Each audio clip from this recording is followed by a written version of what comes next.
최근 한 달간 국내 증시가 주요국 증시 중에 상승률 1위를 기록했습니다. 코스피 지수가 약 3년 9개월 만에 3천선을 돌파했기 때문인데요. 그런 만큼 섹터와 종목에 대한 선별이 더욱더 중요해진 시간입니다. 오늘은요, 김태용 그로스 자산운용 대표 모시고 투자 전략 세워보도록 하겠습니다. 대표님 어서 오세요. 네, 안녕하십니까. 자, 대표님 지난달 4일부터 이달 2일까지 최근 한 달간 코스피가 14% 가까이 오르면서 세계 주요국 가운데 상승률 1위를 기록하고 있는 상황입니다. 주요 아시아국 대비해서도 압도적인 상승률을 보여주고 있는 건데 이렇게 이례적인 상승을 보였던 배경부터 좀 짚어볼까요? 네. 일단 글로벌 증시 환경이 굉장히 좋아졌죠. 그래서 이제 제 기억으로 제가 4월 달에 나왔을 때는 한참 미국하고 중국하고 관세 문제로 싸우다가 그때 말씀드렸던 게 앞으로는 관세에 대한 우려는 많이 완화될 거고 그리고 하반기로 갈수록 유동성 공급이 많아질 거다라고 말씀드렸었는데요. 그게 순차적으로 이제 나타나고 있는 부분이 이제 관세는 아직도 정리가 돼야 되겠지만은 유동성 부분이 굉장히 좋아지고 있습니다. 무슨 얘기냐면은 미국에서 SNR이라고 해서 보완적 자본 비율을 갖다가 크게 낮춰줬어요. 그러니까 그 얘기는 뭐냐면은 은행들을 동원해가지고 유동성을 공급하겠다라는 정책인데 이걸 많이 얘기들 안 하고 있지만 실질적으로 그 효과가 거의 3조에서 4조 달러 정도 풀릴 수 있는 그런 효과를 가져오는 것이고요.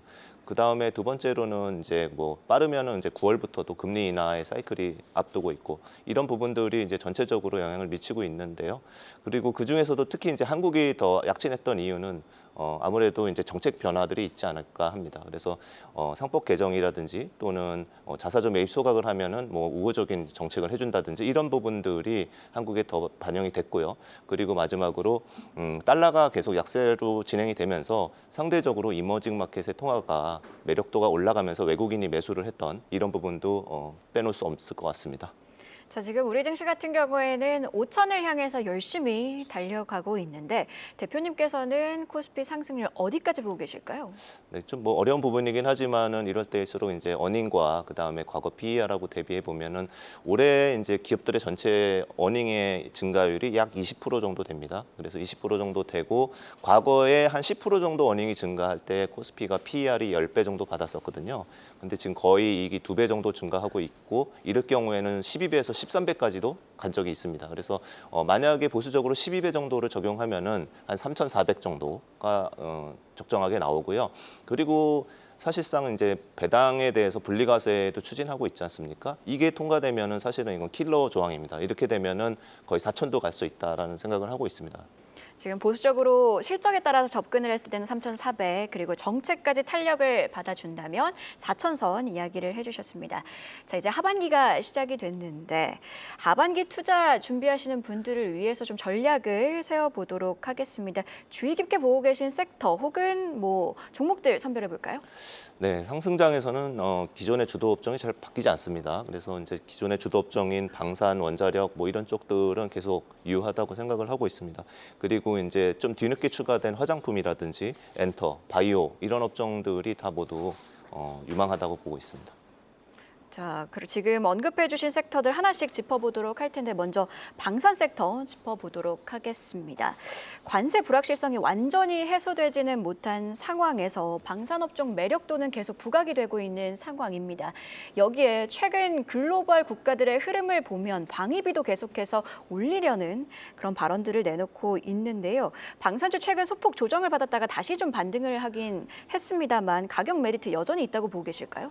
네, 방산업종은 사이클이 굉장히 긴 사이클입니다. 그래서 사실 2년 전부터 오르기 시작을 했고 상당히 많이 올랐지만은 이게 다 실적과 수주 베이스로 해서 올라가고 있기 때문에 실질적으로 테마주가 아닙니다. 그래서 지금 뭐 앵커님 말씀하신 것처럼 트럼프가 나토에 대해서 방위비 증액을 요구했었지 않습니까?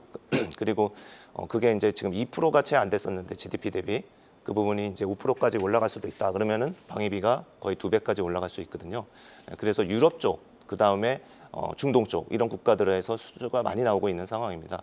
그래서 예를 들면은 제가 잠깐 수주를 제가 점검을 해보니까 현대 로템하고 하나 에어로스페이스 그 다음에 LIG 넥스원 정도를 한번 보면은 한화 에어로스페이스 같은 경우는 거의 수주 잔고가 40조에 육박합니다. 지금 30조인데 계속 추가돼서 올해 말까지 가면 40조가 될 것 같고요.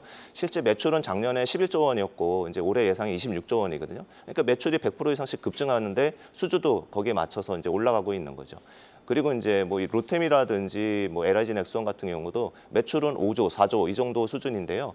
수주 금액은 벌써 20조를 다 넘어갈 것으로 보이고 있습니다. 그래서 철저하게 수주 베이스로 해서 올라가고 있기 때문에 그 사이클이 단순히 차트만 많이 올랐다고 그래서 팔기는 좀 이르다라고 생각하고 있습니다. 방사는 실적 기반의 섹터다 이렇게 보면 될 것 같습니다. 자, 이번에는 원전 점검해 보도록 하겠습니다. 트럼프 행정부의 원자력 육성 정책 기조 그리고 원자력 해체 시장이라는 새로운 시장이 떠올랐습니다. 자, 올해 상반기 원자력 ETF 수익률이 굉장히 좋은 흐름을 이어가고 있습니다. 대장주 두산 에너빌리티 같은 경우에는 지난달에만 70% 가까이 급등을 했는데 원전주 하반기에도 상승 동력이 좀 남아 있을까요? 네, 원전주는 저희가 보기에는 그 에너지의 핵심이지 않습니까? 그리고 AI가 가장 필요한 데이터 센터가 가장 필요한 전원을 공급하는 게 이제 원전인데 그 사이클은 굉장히 길다고 보고 있습니다. 그래서 이거는 뭐 2년, 3년짜리가 아니라 5년, 10년짜리 사이클이기 때문에 상당히 길게 작용을 할 것 같습니다. 그렇지만은 주가가 먼저 선반영을 했고 또 쉬었다가 또 가고 이런 형태의 모습을 보일 거로 생각이 됩니다.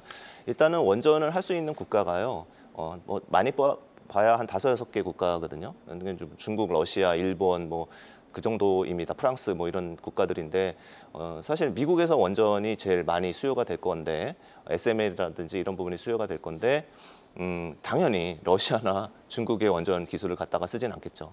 안보 차원에서죠. 그렇죠. 예, 그래서 당연히 이제 한국의 원전이 제일 최근까지도 설치를 많이 했었고 그 다음에 가성비도 가장 좋은 프랑스 대비해서도 가성비가 매우 좋은 이런 상황이기 때문에 한국의 뭐 한국 수력 원자력이 주가 되고 그러니까 한전이죠. 한전이 주가 되고 그 다음에 현대건설이 시공을 하고 그 다음에 기기 쪽에서는 두산 에너빌리티가 공급을 하고 이런 식의 이제 패키지들이 계속 있을 것 같고요. 아직 그런 뉴스들이 미국에서 크게 나오진 않았습니다. 그러니까 실질적으로 수주가 아직은 이렇게 잡히진 않았는데 이게 장기 사이클이라고 말씀드렸지 않습니까? 차차차차 수주가 나오면서 그때 혹시라도 주가가 좀 빠졌다 그러면 다시 올라가는 그런 모멘텀이 될 것 같습니다. 계속해서 나올 수주 소식들도 함께 귀 기울여 볼 필요가 있어 보입니다. 저희가 지금 계속 앞에 K가 붙은 섹터들을 이야기하고 있습니다. K방산 그리고 K원전을 이야기했는데 또 앞에 K가 붙은 섹터가 바로 화장품이고 K미용기기인데 훈풍이 불고 있는 상황입니다. 화장품 수출액이 미국을 넘어서 세계 2위로 올라섰다는 소식도 있었고요. 실적 개선에 대한 기대감도 여전한 상황. 상승 여력 어떻게 보고 계실까요? 화장품은 이제 지금 상승 사이클 시작된 게 한 1년이 채 안 되는 것 같습니다. 그러니까 예를 들어서 옛날에 2015, 16, 17년에 중국에 한류 붐이 있으면서 그 아모레퍼시픽이나 LG생활건강이 크게 올랐던 이런 때가 1차 사이클이었거든요. 그리고 잠잠하다가 다시 2차 사이클이 도래가 됐는데 여기서 중요한 거는 과거와 다른 부분은 선진국에서 한국의 화장품을 굉장히 선호한다라는 부분입니다. 이게 문화의 힘일 수도 있고요. 그다음에 K컬처의 힘일 수도 있습니다. 그렇지만은 실질적으로 한국 화장품 산업에 굉장히 강한 경쟁력이 있는데 이 부분이 중요합니다.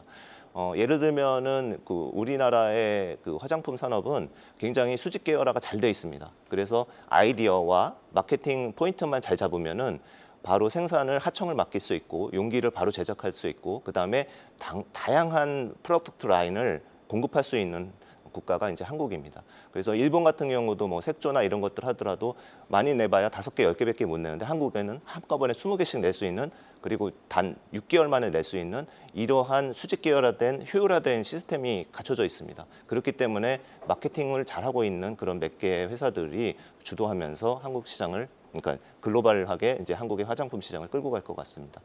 그래서 여기서 중요한 거는 이제 저희는 사실은 뭐 종목을 말씀드리면 안 됩니다. 자산운용사기 때문에 그렇지만은 섹터 쪽에서 봤을 때는 어떤 화장품이 잘할지는 솔직히 모르거든요. 너무 품목이 많기 때문에 그렇지만 빠져나가지 않을 수 있는 부분은 바로 원료죠. 그래서 화장품의 원료를 생산하는 기업 그리고 새로운 마케팅으로 히트가 생기게 되면은 여기서 만들어 달라고 그러는 그러한 업체들 있지 않습니까? 예, 다 아시는 그런 뭐 콜마, 코스맥스 이런 건 다 아시니까 이제 그런 쪽 업종들이 이제 수혜를 받고 있다고 보고 있습니다. 네. 2차 성장기에 맞은 화장품 관련 섹터의 성장세도 기대해 보도록 하겠습니다. 자, 그리고 엔터주 이야기도 해보도록 하겠습니다. 하반기 월드투어로 실적 모멘텀이 커질 거란 전망들 나오고 있고요. 이에 기반해서 올해 엔터주들의 상승률이 두드러진 상황인데, 그런데 최근에는 하이브 방시혁 의장이 상장 부정 혐의로 금감원에 소환이 되는 등 인적 리스크가 계속 부각이 되고 있는 상황입니다. 엔터주는 어떻게 보고 계실까요? 일단 뭐 하이브가 뭐 방시혁 의장이 어떻게 될지는 저도 모르겠지만 거기에 주가나 기업에 관해서 크게 영향을 주지는 않을 거라고 생각합니다. 이미 다 시스템화가 돼 있고요. 하이브 같은 경우가 독립 레이블을 많이 키워서 각자 도생하고 각자 경쟁력을 가져가는 이런 모델이기 때문에 별 문제는 없을 거라고 생각합니다. 근데 화장품 섹터 같은 경우는 조금 사이클이 길게 진행이 이미 되어 왔습니다. 그래서 저희가 봤을 때는 다른 앞에 세 업종에 대비해서는 상승 사이클 후반에 있기 때문에 뭐 그렇게 아주 좋게 보지는 않지만 그래도 남아있는 모멘텀이라는 거는 첫째는 중국이 다시 한국에 대해서 어떤 한류 문화 쪽에 대해서 어느 정도 제재를 했던 것들이 풀어지고 그다음에 한국에 많이 온다는 부분들 그런 것도 있고요. 그다음에 말씀하신 것처럼 공연이라든지 앨범이 다시 이제 뭐 BTS가 복귀한다든지 이런 부분이 또 하나 있고요. 그리고 마지막으로 MD 사업을 또 많이 하고 있습니다. 그래서 굿즈라든지 또는 어떤 콜라보를 해서 어떤 콘텐츠를 만들어 가지고 MD화해서 파는 이러한 상황들도 성장 모멘텀이 된다고 볼 수 있겠죠. 네, 그러니까 엔터주를 좀 정리를 해보면 한한령 해제 굿즈 그리고 컴백 모멘텀 이렇게 네. 정리를 해볼 수가 있을 것 같습니다. 자, 그렇다면 우리 개인 투자자분들이 하반기에는 포트폴리오를 어떻게 구성하는 게 좋을까요? 지금은 이제 주식이 좋기 때문에 뭐 쉽게 내려서는 안 된다고 생각합니다. 그리고 지수 부담은 분명히 있습니다. 이제 코스피도 많이 올랐고 특히 미국 시장 같은 경우는 밸류에이션 부담이 이제 목에 찼습니다. 그래서 한두 달의 조정은 언제든지 올 수 있다라고 생각을 하는데요. 그렇지만은 그 조정이 왔을 때 뭐 대사락이 전혀 아니고요. 미국은 이제 하반기에 금리 인하 사이클도 있고 유동성 공급도 굉장히 많기 때문에 전체적으로 시장이 빠질 때는 개별주 중에서 좋은 기업들 이런 것들을 살 수 있는 좋은 기회라고 생각합니다. 그래서 주식은 이제 뭐 국내 비중을 예를 든다 그러면 한 뭐 30-40% 가져가면은 한 미국도 30% 가져가야 된다고 생각하고요. 그리고 이제 혹시 모를 리스크를 위해서 장기 국채 이런 부분도 30% 정도는 가져가면은 아주 좋은 포트폴리오의 구성이 되지 않을까 이렇게 생각을 하고 있습니다. 지금 한 가지 또 질문을 드리자면 미국 주식 30%로 제안을 해주셨는데 요즘 시장을 보면 미국 주식도 굉장히 신고가 행진을 이어가고 있고 우리 증시도 신고가 행진을 이어가고 있는 상황인데 조금 걱정이 되는 건 우리 증시 투자 입장에서 미국 증시가 또 이렇게 상승세를 보인다면 미국 증시로 또 자금이 쏠리지 않을까 이런 우려들도 있을 것 같아요. 이 부분에 대해서는 어떻게 생각하실까요? 자금이 쏠릴 수도 있는데요.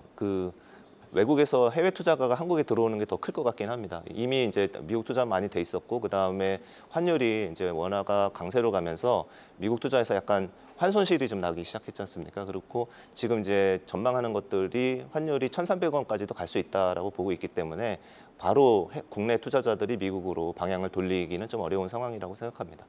네, 이렇게 하반기 투자 전략까지 오늘은 김태용 크로스힐 자산운용 대표와 함께했습니다. 고맙습니다.